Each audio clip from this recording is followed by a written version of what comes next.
In this video, what you should avoid during menstruation, and why do we have such rulings in Islam? Are these rulings degrading to a woman? A comparison between Islamic rulings concerning menstruation and the attitude of other cultures, religions, and modern society towards it. See how Islamic rulings are uplifting, beneficial, and sensitive to a woman's feelings.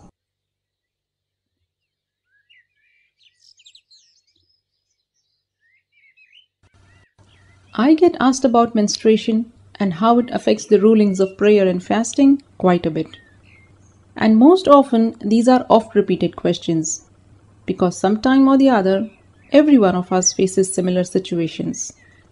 And this is why we need to make ourselves aware of important and relevant rulings so that we make an informed decision when in need. Since then, there won't be enough time to search and inquire. But before we indulge ourselves in specific rulings, let's take a step back and quickly brush up on the basics. This will inshallah answer a whole lot of questions, and then we can tackle specific questions that remain in later clips. So let's get started. A normal monthly flow usually lasts about 3 to 5 days. And of course, it can vary from woman to woman and even last up to 7 days, 10 days, or even more, depending on the age, weight, environment, and other factors. And during these days, you are excused from fasting and prayer. Islam has prohibited the husband to join with his menstruating wife during these days. Apart from that, touching, fondling, embracing, everything is permissible. What you should also avoid is tawaf and staying in the masjid. But you can sit in a place that is attached to the masjid. There's nothing wrong with that. If there is a need, you may pass through, like going from door to door or collecting something from the masjid. Once, Allah's Messenger asked Aisha to fetch him a prayer mat from the masjid. She hesitated because of the monthly cycle. Upon this, Allah's Messenger remarked, "Menstruation is not in your hand."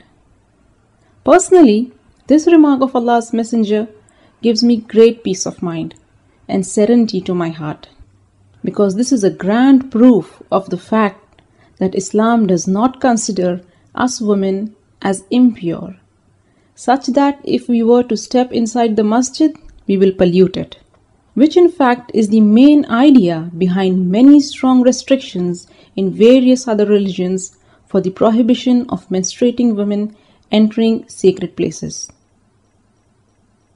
Sadly enough, there is a tendency amongst secular awareness groups to club Islamic rulings along with those of other cultures and religions, rulings which are indeed degrading to the women. But if we take a deeper look, it will become apparent that the Islamic rulings, they are a mercy from Allah, where women are excused from fasting and praying. This is lessening the burden of obligations, since menstruation itself brings enough hardships for us to bear. All these rulings are for hygiene purposes and health benefits, as we now know with the advancement of science that during these days a woman's reproductive system is quite sensitive and vulnerable, and hence more susceptible to infections. Islam has thus forbidden the husband to join with her. This is unlike what is found in other cultures. Menstruation was and still is a cause of discrimination against women.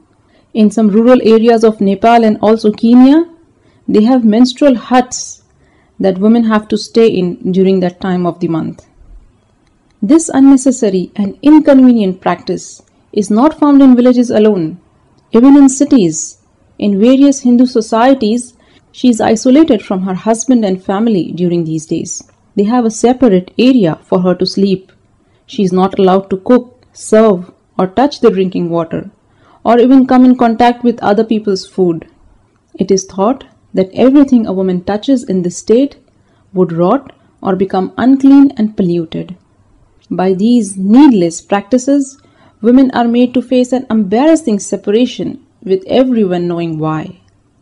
She suffers seclusion once every month, or almost a quarter of her life. Whereas in Islam, there is no such restriction at all. Al-Mu'mineen Aisha radiallahu ta'ala anha narrates, I would drink when I was menstruating, then I would hand over the vessel to the Prophet, and he would drink from where I drank. I would eat from a bone when I was menstruating, then hand it over to the Prophet, and he would eat from the same place. Al-Mu'mineen Maymuna radiallahu ta'ala anha narrates, the Messenger of Allah used to lie with me when I was menstruating. Such relaxed attitude, because Islam sees the monthly cycle as a natural biological process. When Allah's Messenger found Aisha radiallahu ta'ala anha weeping because of the monthly cycle during Hajj, he consoled her. He said, this is something Allah has ordained for all the daughters of Adam. So do everything except tawaf. And it is this relaxed attitude of accepting the monthly cycle as part of you which is reflected in the explanation of Islamic scholars who discourage taking pills to offset the cycle. But does the seemingly modern and progressive world also take such a relaxed view? Whilst primitive cultures may see menstruation as a curse, modern attitudes towards menstruation are not too progressive as well, when they see it as a hurdle in being socially accepted and a problem that needs to be dealt with, thus generating a huge demand for products that make menstruation totally invisible. And these include a wide range of menstrual suppression pills, medications, and antidepressants. Cultural, modern, or Islamic? Which of these attitudes are truly progressive, uplifting, beneficial, and sensitive to the feelings of a woman? In Islam, there is no complete isolation nor an obsession with making menstruation completely invisible. Instead, in consideration, the worships are lightened for her. And me being a woman, I truly appreciate the concessions allowed. Menstruation poses limitations? Yes. But it's not a problem in Islam. If we cannot do a few certain acts of worship, this should not make us feel restricted. There is a lot more which we can do. Insha'Allah, we'll speak about this in the next clip. We'll also dispel some misconceptions and discuss whether you can read the Quran during these days. And what about clothes worn during menstruation?